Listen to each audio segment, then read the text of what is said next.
You don't remember what we did on Tuesday. We did day 1, day 2, day 3 fits, the best fits that we think kind of in those ranges for every single position. We will start with the defensive end spot and the day 1 ideal fit. I can't believe we are sitting here April 20th having the conversation on the feasibility, but you want to talk about trade up range? If Miles Murphy's down there at 20-ish, we might have to start thinking about getting a guy that we have a very high grade on in the KCSN draft guide, Matthew.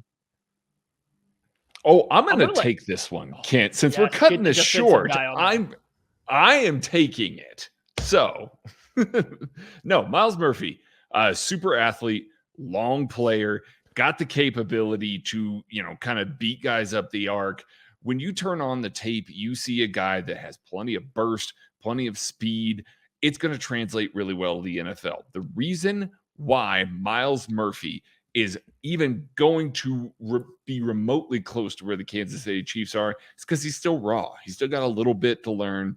He doesn't always see, the mesh point particularly well when he's attacking things. He's more of kind of a singular read kind of guy. You want to give him to Joe Cullen and have him learn the scheme, especially since Miles Murphy didn't get Brent Venables in, his last year in the NFL or in college.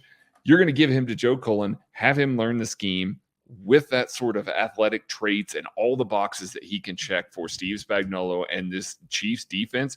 That is a high ceiling defensive end.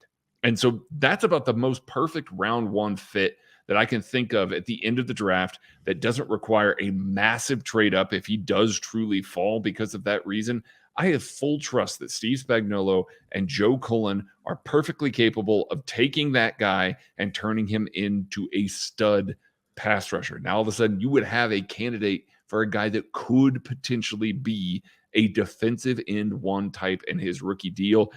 Getting that guy in the back half of round 1, even if it may take him a year to get to the point where he can start to really reach his potential, that's a slam dunk pick for me.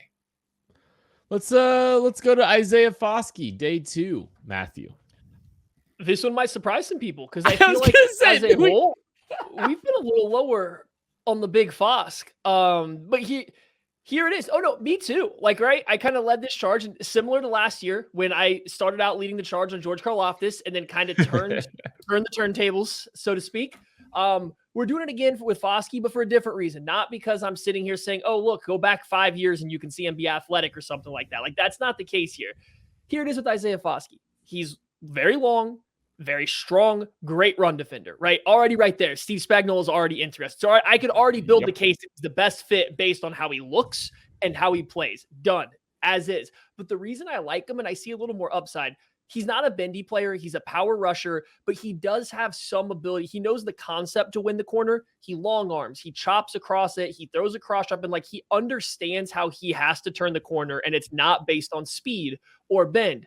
The problem is when he rushes at an offensive tackle, he's always square to them. He's running almost like his nipples straight into their nipples, his numbers into their numbers. And even though he tries the long arm off of it, you're squared up. There's less range here. I'm now covering less range. Whereas if he can start to aim slightly past the tackle towards their outside hip or to the back of the quarterback's drop, he can extend that one arm. He rushes through his long arm a ton. He can now extend that arm out to the side, more length, less surface area to touch. All of a sudden, I think his rush attack, not even the plan, just his attack becomes a lot more potent. I trust Joe Cullen to kind of work on him with stuff like this. I think he's a guy that you can work with. He seems smart. He seems to understand how to do stuff. I just think he needs a little bit of help. So I think there might be some untapped pass rush potential there. And I hate to be helmet scouting, right? But there's a long list of Notre Dame defensive ends that have been just like him, athletic, thick, good versus the run, that came into the NFL, not polished pass rushers. Both Aquara brothers, Dalen Hayes just a couple years ago. These guys all kind of got more polished as pass rushers in the NFL. There might be something with the coaching there, just the way it currently is, to where they're set up to excel as college defensive ends, not necessarily NFL draft prospect. Well, I'm just buying in on a little bit more upside if I can teach him literally to change his aiming point 1.5 feet farther upfield. I think there might be some more potential to his game. Well, I do think that we have to put an explicit tag on this now because Maddie was talking about nipples so much in that last segment. I didn't say nipples once. I just said nips. You shorthanded. I think it's okay. I think we're gonna have to I think we're gonna have to replay that because I think you said nipples twice. Hey, look, Isaiah Foskey broke the Notre Dame record for career sacks. There's a lot of effort sacks in there, but like in some ways, at 63, it's still not a bad thing to find a guy that's had a lot of sack production, that plays the run well, plays hard, has the effort to get those sacks. Like Now, are you describing Foskey or last year's first round pick?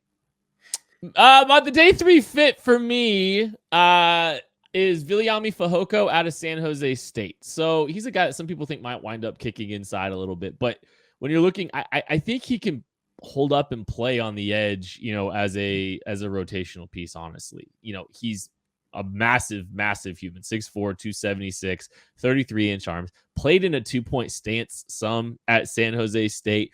But I mean, he's another guy that we're sitting here, we're talking about, effort, plays the run well, physical, good length. I mean, this is the exact same kind of stuff that we're talking about with, Fehoko. He's definitely not the same kind of pass rusher or the same kind of caliber, or probably has the ceiling of a caliber of Isaiah Foskey. I don't think it's just technical refinement for him. I think he's a lot more stiff and rigid even than Isaiah Foskey.